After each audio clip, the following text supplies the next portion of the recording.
Seorang pemuda sederhana yang berjualan kopi keliling tiba-tiba diborgol dan ditahan dengan tuduhan mencuri. Padahal ia tidak mencuri. Saat semua orang diam karena takut, pamannya yang seorang prajurit Kopassus mendengar kabar itu. Dan dia datang tidak dengan kata-kata, tapi dengan kebenaran yang siap mengguncang markas kepolisian. Pagi itu, kabut tipis menyelimuti kota kecil di Cianjur. Udara masih dingin. Namun langkah seorang pemuda sederhana sudah menyusuri geng-geng sempit dengan semangat penuh harapan. Namanya Ujang. Di pundaknya tergantung termos besar dan di tangan kirinya tergenggam kantong plastik berisi gelas-gelas plastik bersih. Kopi. Kopi panas. Serunya lirih namun konsisten. Suara yang sudah akrab di telinga warga gang itu. Ujang bukan barista di kafe modern dia, hanya penjual kopi keliling yang berjuang hidup dengan caranya sendiri. Hari itu tampak biasa, tapi tak ada yang tahu. Hidupnya akan berubah dalam hitungan jam. Saat Ujang hendak menyeberang ke gang pasar kecil, sebuah mobil hitam melaju cepat dan berhenti tepat di depannya. Dua pria berpakaian preman turun dengan gerak cepat. Salah satunya menunjuk ke arah Ujang. "Kamu, Ujang, ikut kami sekarang," bentaknya tanpa basa-basi. Ujang, yang belum sempat bicara, langsung ditarik paksa. Ada apa, Pak? "Saya jualan kopi aja, Pak," jawabnya gugup, tapi tak ada penjelasan. Termosnya terlepas dari pundak, jatuh dan pecah. Kopi panas mengalir di jalanan. Beberapa warga yang melihat hanya terdiam. Tak satu pun berani ikut campur. Di dalam mobil, Ujang duduk terjepit antara dua pria yang tak dikenalnya. Jantungnya berdebar keras. Salah satu dari mereka menoleh tajam. "Motor yang hilang di pasar baru? Kamu yang curi kan? Udah ketahuan. Jangan banyak omong," tuduhnya. Ujang melongo. "Syok, saya nggak pernah ke pasar baru, Pak. Saya keliling kopi cuma di sekitar sini." Suaranya pelan, penuh ketakutan. Tapi tak ada yang mendengar. Mereka terus menekan. Seolah semuanya sudah jelas. Tak peduli ia bicara jujur atau tidak mereka. Hanya butuh seseorang untuk disalahkan. Setibanya di kantor polsek, Ujang didorong masuk ke sebuah ruang sempit berbau apek. Seorang penyidik sudah menunggu.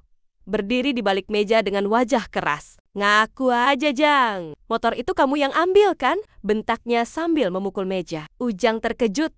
Bahkan belum diberi kesempatan bicara. "Saya nggak tahu apa-apa, Pak. Saya cuma jual kopi." Beneran, tapi jawaban itu seolah memicu amarah. Polisi lain masuk, menutup pintu rapat-rapat. Wajah-wajah itu tak mencari kebenaran mereka, hanya menunggu pengakuan. Tuduhan datang bertubi-tubi, seolah Ujang benar-benar pelakunya. Ia coba bertahan, terus menyangkal dengan suara pelan. "Saya nggak curi, Pak. Tanya aja warga, saya keliling dari jam 6 pagi. Tapi semua dibantah. Saksi bisa dibikin, bohong juga bisa," sahut penyidik lainnya. Ia mulai diinterogasi dengan nada tinggi. Bahkan mulai disentuh kasar. Tangannya dibanting ke meja, lehernya dicekik ringan sambil diteriaki. Satu-satunya keinginan mereka, sebuah pengakuan, bukan kebenaran. Dan Ujang tahu, ia sedang dijadikan tumbal dari kesalahan besar. Malah mulai turun saat interogasi berubah menjadi penyiksaan. Ujang dibenturkan ke dinding, ditampar, ditendang di perut dan pinggang. "Ngaku, Jang. Jangan bikin kami capek," bentak salah satu penyidik sambil mendorong kursinya keras ke belakang. Ujang terjatuh ke lantai. Tubuhnya meringkuk menahan sakit. Saya nggak curi, Pak," gumamnya. Hampir tak terdengar, tapi para penyidik tak peduli. Baginya, Ujang hanyalah angka yang harus dicentang. Kasus yang harus sepat-sepat ditutup. Makin keras ia bertahan, makin brutal mereka menyerang. Di ruang pengap itu, keadilan tidak punya tempat. 3 hari berlalu, Ujang nyaris tidak bisa berdiri. Nafasnya berat.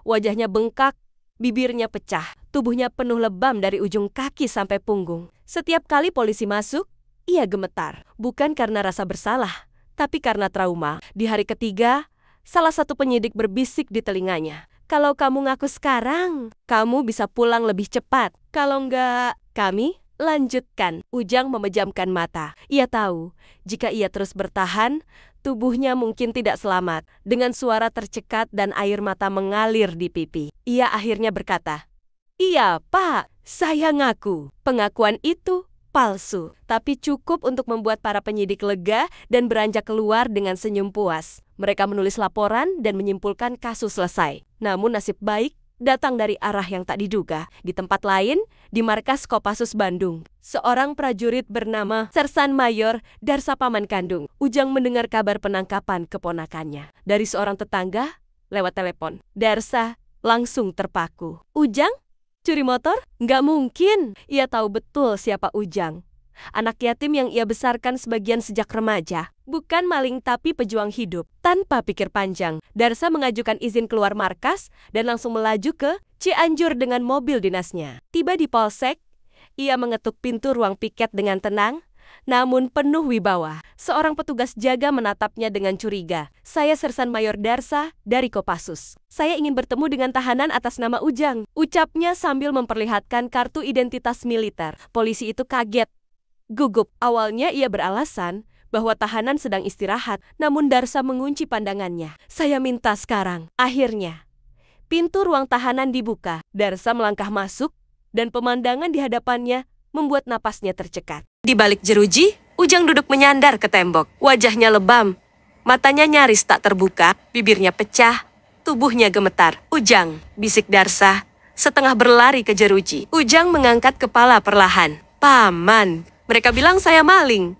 Saya nggak kuat. Darsa memegang jeruji itu, genggamannya keras, rahangnya mengeras. Saat itu juga, hatinya meledak. Tak bisa dibiarkan. Tidak hari ini. Dengan suara terbata dan napas yang belum stabil, Ujang menceritakan semuanya kepada pamannya. Dari saat ia disergap di jalan, dibawa tanpa surat penangkapan, hingga interogasi brutal yang berlangsung berhari-hari. Darsa mendengarkan dengan rahang mengeras dan tangan mengepal di sisi tubuhnya. Mereka mukulin saya, Man. Tendang, tonjok. Saya udah bilang bukan saya.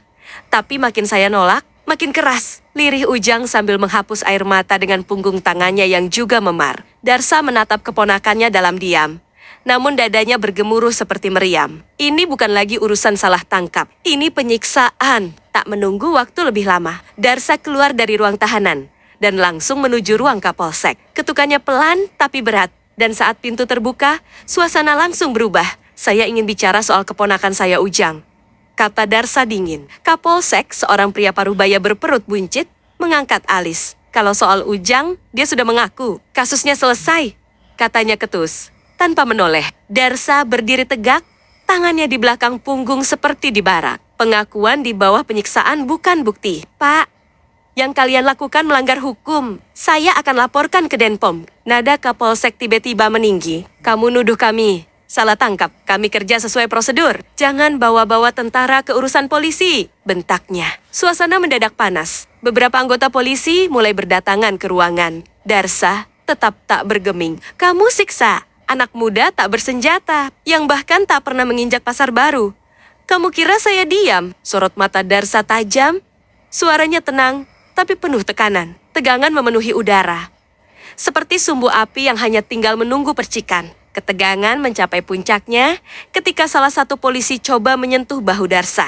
Mencoba menenangkan. Tapi refleks prajurit Kopassus tak bisa dibendung. Dalam sekejap, tangan polisi itu ditepis dan dipelintir hingga meringis. Jangan sentuh saya, kata Darsa tajam. Kapolsek langsung berdiri, menunjuk ke arah Darsa. Kamu mau bikin keributan di kantor polisi? Sini markas hukum, bukan barak. Darsa melangkah maju perlahan, menahan emosi. Saya tidak cari ribut, Pak.